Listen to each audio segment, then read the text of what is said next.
Hello Sam. Hello sir, మీరు దగ్గరలో ఏమైనా ఉన్నారు సార్? మిమ్మల్ని కలవాలి. ఒక అర్ధ గంటలో వస్తాను.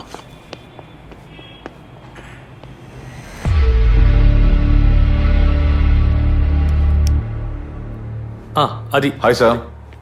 మార్నింగ్. Good morning. ఎందుకు రమ్మన్నారు? ఏంటి విషయం? మిమ్మల్ని ఎందుకు రమ్మన్నానంటే, మనకక్కడ టీపై మీద దొరికిన కత్తి మీద హంతకుడు అనే సందేహం ఉన్న ఒక వ్యక్తి ఫింగర్ ప్రింట్స్ దొరికాయి. అలాగే అతని బ్లడ్ శాంపిల్స్ కూడా దొరికాయి. కానీ మర్డర్కి ఉపయోగించిన వెపన్ అది కాదు. ఆ కత్తి మీద ఉన్న బ్లడ్ స్టెయిన్ స్నేహకి సంబంధించింది కాదు. ఆ రక్తం ఎవరిదై ఉంటుందో ఆ వ్యక్తికి ఈ హత్య విషయంలో డైరెక్ట్ సంబంధం ఉందనే విషయం స్పష్టంగా తెలుస్తోంది. సరిగ్గా ఆ కత్తికి రక్తం అంటుకున్న అదే సమయంలో స్నేహ కూడా హత్యకు గురైంది.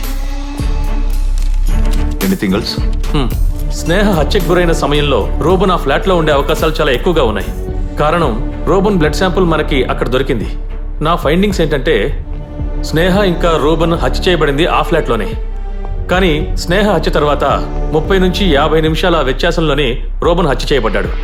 బలమైన దాడి వల్ల రోబన్ కింది దవడ పక్కకి జరిగింది. ఇనపది గని లేదా అలాంటి ఆయుధం ఏదైనా హంతకుడు ఉపయోగించుండాలి. అది మాత్రమే కాదు, రోబన్ గోళ్లలో దొరికిన బ్లడ్ శాంపిల్స్ స్నేహకి సంబంధించినవే. నా ఫైండింగ్స్ లో తెలిసింది ఏంటంటే, స్నేహ మెడ మీద ఉన్న మార్క్స్ కి కారణం ఖచ్చితంగా రోబనే. హంతకుడు ఎవరో గానీ మిగతా ఫింగర్ ప్రింట్స్ అన్నీ కూడా క్లియర్ చేసేశాడు. హంతకుడు చాలా క్లెవర్.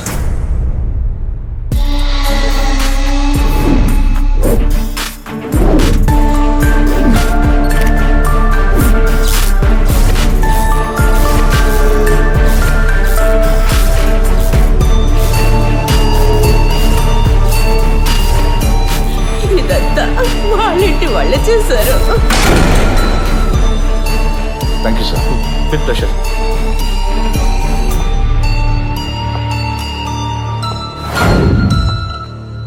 జార్జ్ కే థామస్.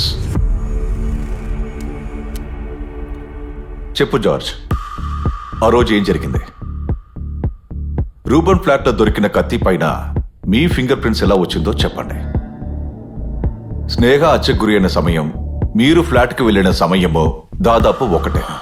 అయితే సార్ చెప్పేది ఏంటి? ఆ అమ్మాయి నేనే చంపానా? నేను అలా చెప్పలేదు కదా జార్జ్. నేను చెప్పాలనుకున్నది ఏంటంటే, నీ చేతిలో ఉన్న గాయం నుంచి తీసిన రక్తం, స్నేహ ఫ్లాట్ నుంచి దొరికిన రక్తం రెండు మ్యాచ్ అవుతుందని అంటున్నాను. మీ చేతికి గాయం ఏర్పడిన సమయము, స్నేహ హత్య చేయబడిన సమయము ఒకటే.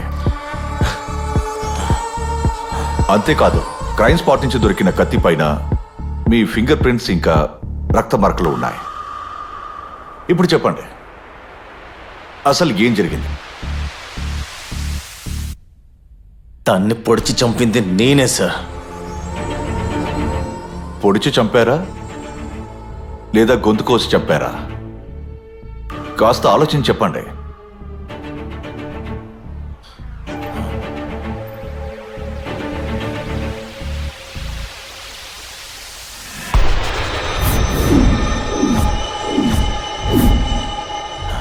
కత్తి తీసుకుని దాన్ని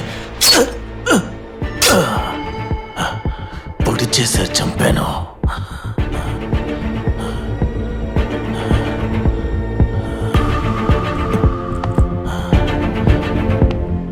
నేను చెప్పాను కదా, నా వల్ల కాదు అని. ప్రతిసారి చెప్పడం నాకు చాలా విసుగ్గా ఉంది. ఇక్కడ ఏమైనా ఐపీఎల్ జరుగుతుందా?